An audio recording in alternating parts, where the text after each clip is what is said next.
जय मंगला गौरी की हर हर महादेव। जो भी महिलाएं मंगला गौरी व्रत की ये कथा सुनती हैं, पति की लंबी उम्र का आशीर्वाद मिलता है तथा कुंवारी कन्या को अच्छे घर वर की प्राप्ति होती है। जो महिलाएं मंगला गौरी व्रत का विधि विधान से पूजन करती हैं और अपने लंबे और सुखी वैवाहिक जीवन की कामना करती हैं, उनकी सभी मनोकामनाएं माता पार्वती मंगला गौरी अवश्य पूरी करती हैं। जो महिला उपवास नहीं कर सकती वह मंगला गौरी की पूजा कर सकती हैं। सावन में पड़ने वाले मंगला गौरी व्रत सुहागिन महिलाओं के लिए बेहद खास होते हैं। यह जितने भी 4 या 5 मंगलवार सावन में पड़ते हैं उनमें सभी में यह व्रत किया जाता है और अखंड सौभाग्य की प्राप्ति होती है, अच्छे घर वर की प्राप्ति होती है। मंगला गौरी व्रत जो लोग नहीं रख सकते वह पूजा करें और कथा अवश्य सुनें। मंगला गौरी पूजा के मंत्र भी हम आपको बता दे रहे हैं शॉर्ट में।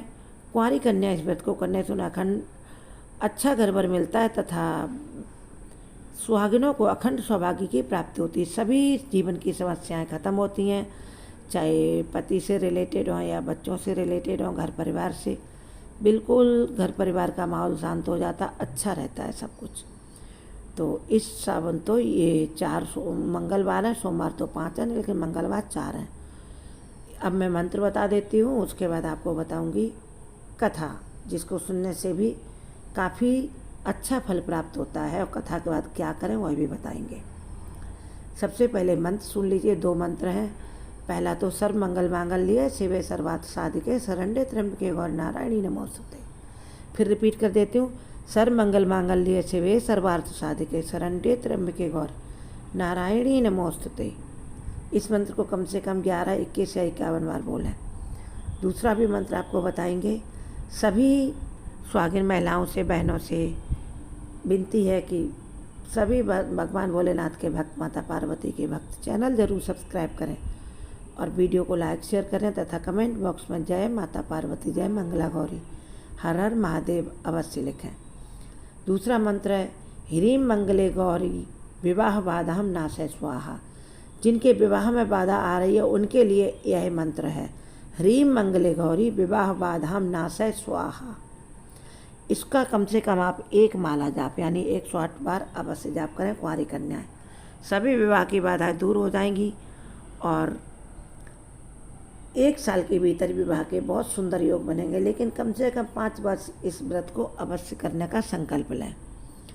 मंगला गौरी व्रत की कथा सुनने से सभी के जीवन में मंगल ही मंगल होता है और सब कुछ बढ़िया रहता है। आइए सुनते हैं कथा।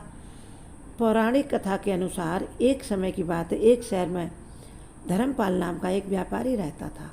उसकी पत्नी बहुत ही खूबसूरत थी और बहुत ही अच्छी थी और उसके पास काफ़ी संपत्ति भी थी, लेकिन उसके कोई संतान नहीं थी। तो आप समझ गए ना, मैंने जैसे कहा कि संतान ना हो तो भी इस व्रत को रख सकते हैं।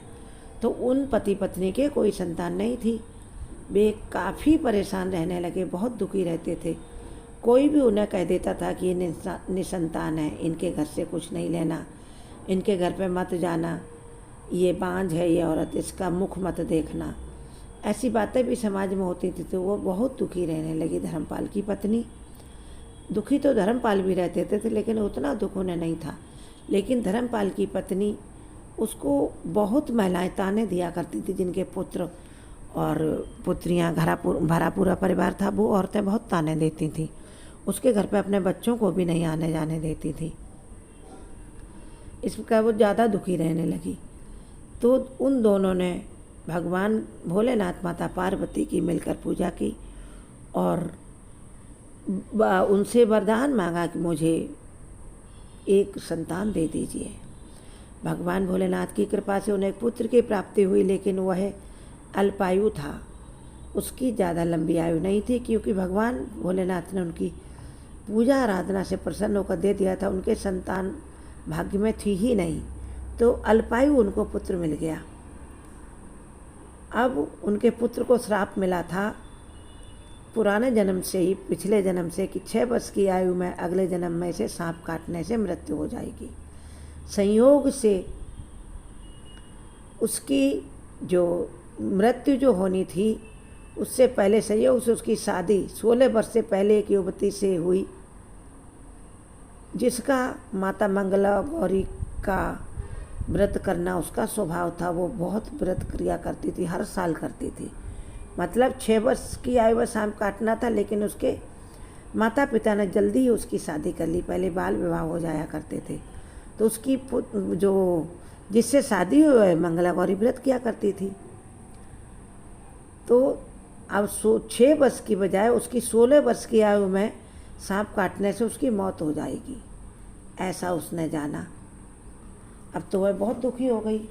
उसने परिणाम स्वरूप उसने अपने जीवन के सुखी संसार के लिए फिर से मंगला गौरी का व्रत, जो 5 साल का नियम लिया था, उसे दोबारा शुरू कर दिया, और जिसके कारण वह कभी विधवा नहीं होगी, ऐसा उसने माता पार्वती से वरदान लिया। इस कारण फिर धर्मपाल के पुत्र की आयु 100 वर्ष की हो गई। उससे पहले उसकी पत्नी ने जैसे कहा था वह विधवा रहो, माता पार्वती से उसने वरदान ले लिया था। ऐसा ही हुआ। माता पार्वती इतनी सरल और सहज हैं, जब उसने माता पार्वती से कहा कि मैं आजीवन आपका मंगला गौरी व्रत करूंगी, हर सावन के महीने में आप मेरे पति को लंबी आयु दें, आप मेरा सुहाग अमर करें माता रानी।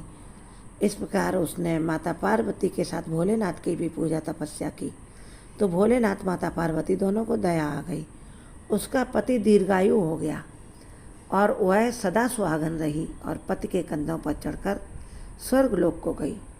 तो इस प्रकार जो भी नवविवाहित महिलाएं इस पूजा को करती हैं, या कुंवारी कन्याएं करती हैं, या जो भी करती हैं, पुत्र की कामना से करती हैं, सुख की कामना से करती हैं, पति की लंबी आयु की कामना से करती हैं, सुख समृद्धि धन की कामना से करती हैं, सारी मनोकामनाएं होती हैं पूरी। माता पार्वती हर प्रकार का उनको आशीर्वाद देती। जो महिलाएं उपवास नहीं कर सकती, वह माँ मंगला गौरी की पूजा कर सकती हैं। कथा के बाद क्या करें? कथा सुनने के बाद विवाहित महिलाएं अपनी सास या ननद को कुछ लड्डू या मीठा भोग दें, तथा साथ में ही कुछ दक्षिणा भी दें। हो सके तो ब्राह्मणों को भी प्रसाद वितरण करें। इस विधि को करने के बाद आप एक 16 बाती का दिया जलाएं माता मंगला गौरी के लिए, और 16 बाती का दिया बनाकर माता मंगला गौरी की आरती करें। अंत में माँ गौरी के सामने हाथ जोड़कर पूजा में किसी भी भूल के लिए क्षमा मांगें। आप इस व्रत और परिवार की खुशी के लिए लगातार 5 वर्ष तक करें, या पूजा 5 वर्ष तक लगातार करें। उसके बाद अपनी श्रद्धा के अनुसार जैसी श्रद्धा हो वैसा आगे करें, लेकिन 5 वर्ष का संकल्प अवश्य लें। माता मंगला गौरी सभी की जीवन में रिद्धियाँ सिद्धियाँ देती हैं। जय माता मंगला गौरी। कमेंट बॉक्स में लिखें जय माता।